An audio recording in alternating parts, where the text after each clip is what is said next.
दोस्तों आज हम आपको एक ऐसी घमंडी अमीर लड़की की कहानी सुनाने जा रहे हैं कि जिसकी शादी एक भिखारी से हो गई।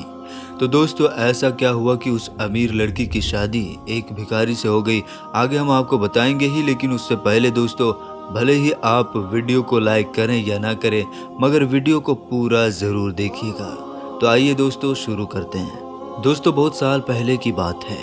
एक बादशाह था जिसकी खूबसूरत बेटी थी। वो लड़की अपनी खूबसूरती और दौलत की वजह से बहुत ज़्यादा मगरूर और घमंडी हो गई थी। जब भी उसके लिए कहीं से शादी के लिए रिश्ता आता तो वो उसे ठुकरा देती थी और उसका खूब मजाक उड़ाती थी। एक दिन बादशाह ने एक बड़ी दावत रखी और उसमें शहजादी से शादी करने वाले तमाम शहजादों को बुलाया गया। सब लोग अपने अपने मर्तबे के लिहाज से कुर्सियों पर बैठ गए। शहजादी इस दावत में कई चीज़ों के साथ बड़े घमंडी अंदाज में आई और वो जिस भी लड़के के पास से गुजरती तो उसको बड़ी नीची नज़रों से देखती। इतने में वो एक शहजादे के पास पहुंची जो बहुत ज़्यादा मोटा था। उसने उसका मजाक उड़ाते हुए अपनी कनीज से कहा कि ये तो आटे का थैला है। जब दूसरे शहजादे के पास पहुंची तो कहा कि ये तो खंबे की तरह लंबा लगता है। और जब तीसरे शहजादे के पास गई तो बोलने लगी कि ये तो सफ़ेद चूहा जैसा दिखता है। और शहजादी हर शहजादे की बेइज्जती करती रही। लेकिन एक शहजादे को तो देखकर उसे बहुत ज़्यादा हंसी आई, क्योंकि उसने दाढ़ी रखी हुई थी। शहजादी ने उसका मजाक उड़ाते हुए कहा कि ज़रा देखो इसने कैसे अपने चेहरे पर घास फूस उगा रखे हैं।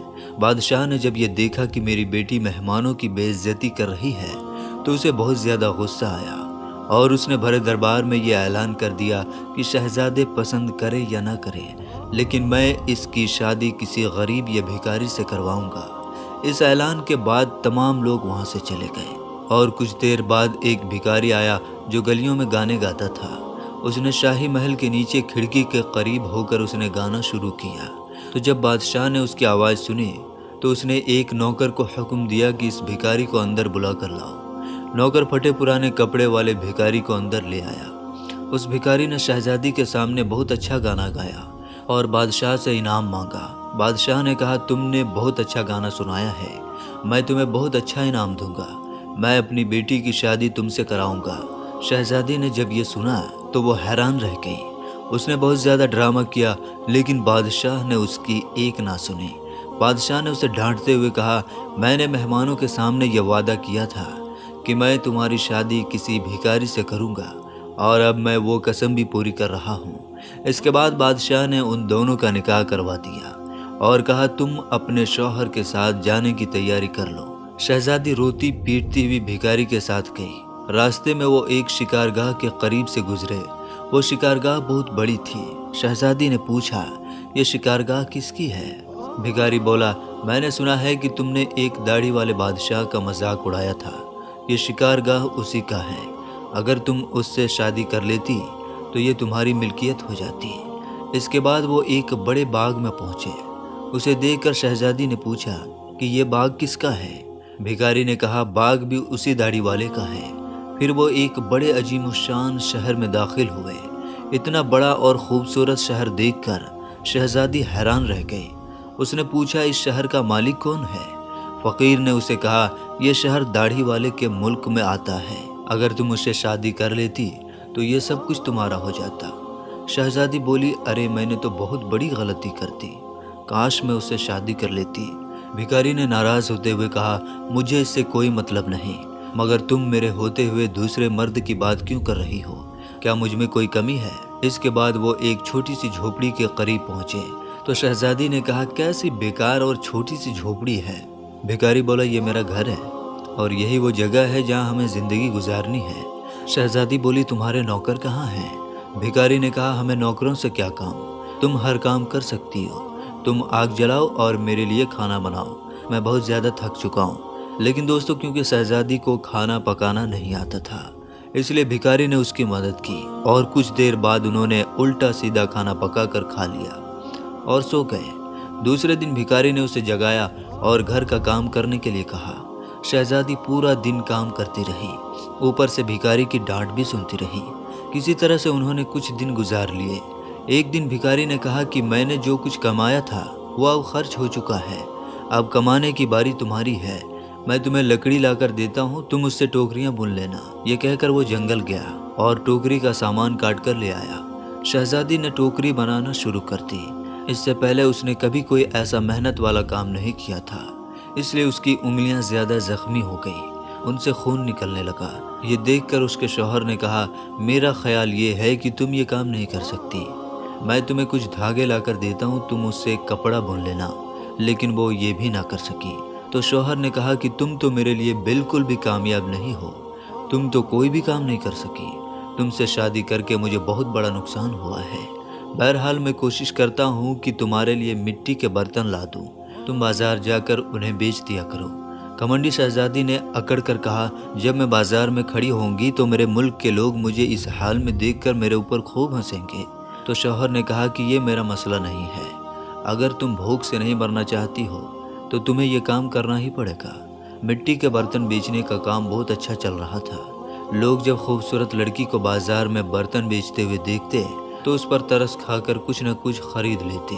बर्तन बिक गए तो भिखारी ने और बर्तन ला कर दिए। इसी दौरान एक सिपाही वहां से गुजरा, उसने बर्तन लेकर उन्हें लात मार कर तोड़ दिया और कहा कि आइंदा से इस तरह से रास्ता मत घेरना, एक तरफ बर्तन रख कर बेचना, बीच रास्ते में मत रखना।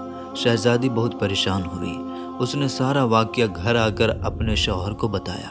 शौहर ने कहा, तुम बिल्कुल पागल हो, तुमसे किसने कहा था कि बीच बाजार में बर्तन लेकर बैठ जाओ, आखिर वहां से लोगों को गुजरने में परेशानी होती होगी। मेरा ये ख्याल है कि तुम ये भी नहीं कर सकती, ये तुम्हारे बस का काम नहीं है। खैर मैं शाही महल जाऊंगा, हो सकता है वहां तुम्हारे लिए कोई काम मिल जाए। ये कहकर वो शाही महल रवाना हो गया। शाम को वापस आकर उसने कहा कि शाही महल में तुम्हारे लिए मददगार बावर्ची की जगह मिल गई है, अब कम से कम हमें पेट भर कर खाना तो मिल ही जाएगा। इस तरह ये घमंडी शहजादी एक मददगार बावर्ची बन गई। वो रोज सुबह से शाम तक बावर्ची खाने में काम करती और शाम को बचा हुआ खाना लेकर घर आ जाती और इस तरह दोनों मियाँ बीवी का गुजारा होने लगा। महल में आए हुए उसे कुछ ही दिन गुजरे थे कि उसने सुना कि महल में कोई शाही प्रोग्राम है। जब मेहमान आने शुरू हुए तो शहजादी बावर्ची खाने की खिड़की से उन्हें देखने लगी। गुलाम कीमती कपड़ों में मेहमान का इस्तकबाल कर रहे थे। हर तरफ बड़ी शान और शौकत धूमधाम नजर आ रही थी, लेकिन शहजादी अपनी किस्मत पर आंसू बहा रही थी और अपने तकब्बुर और बेवकूफ़ी पर पछता रही थी। उसी दौरान कुछ कनीज आई और उन्होंने शहजादी को वहाँ से मज़ेदार खाने दिए जो शहजादी ने टोकरी में रख लिए और घर की तरफ चल पड़ी। तभी वो महल के दरवाजे से गुजर ही रही थी कि अचानक बहुत सी कीमती लिबास पहने हुए एक आदमी ने उसका रास्ता रोक लिया। शहजादी ने निगाह उठाकर देखा तो ये वही दाढ़ी वाला बादशाह था जिसका उसने खूब मजाक उड़ाया था। शहजादी खौफ से कांपने लगी। बादशाह उसे लेकर हॉल में पहुंचा। इतने सारे लोगों को देखकर उसका अपने ऊपर काबू नहीं रहा और घबराहट में टोकरी उसके हाथ से गिर गई और उसमें से खाना निकलकर चारों तरफ बिखर गया। तमाम दरबारी हंसने लगे। शहजादी का उस वक्त यह हाल था कि किसी तरह से ज़मीन फट जाती और वो किसी तरह से उसमें समा जाती। उसने झटके से अपना हाथ छुड़ा लिया और भागना चाहती थी। इतने में बादशाह ने उसे दोबारा पकड़ लिया और नरमी से बोला, डरो मत, क्या तुम मुझे नहीं पहचानती हो? मैं वही भिखारी हूँ जो तुम्हारे साथ झोपड़ी में रहता था। मैं वही सिपाही हूँ जिसने तुम्हारे बर्तन तोड़े थे। ये सब कुछ मैंने तुम्हारे साथ इसलिए किया था क्योंकि मैं तुम्हें पसंद करता था और तुमसे शादी करना चाहता था। अब तुम्हारे गुरूर का इलाज हो चुका है। मैं वही भिखारी हूँ जिसके साथ तुम रहा करती थी और तुम्हें अच्छा सबक मिल गया है। पिछली बातों को भूल जाओ। देखो आज हमारी शादी की तैयारियां हो रही हैं। उसी वक्त कनीज़ें आई और उसे अपने साथ ले गई। शहजादी को नहलाकर दुल्हन का लिबास पहनाया गया। जब वो दोबारा हॉल में आई तो देखा कि उसके माँ बाप और उसके तमाम दरबारी भी मौजूद थे। लोगों ने उसे मुबारकबाद दी। अब शहजादी बिल्कुल बदल चुकी थी। उसका गुरूर, अकड़, नफरत सब खत्म हो चुका था। उसने ज़िंदगी गुजारने का ढंग सीख लिया था। प्यारे दोस्तों, हालात जैसे भी हों, इंसान को कभी भी तकब्बुर और घमंड नहीं करना चाहिए। अल्लाह ताला का हमेशा शुक्रिया अदा करना चाहिए। दोस्तों, ये वीडियो आपको कैसी लगी हमें कमेंट में ज़रूर बताइएगा।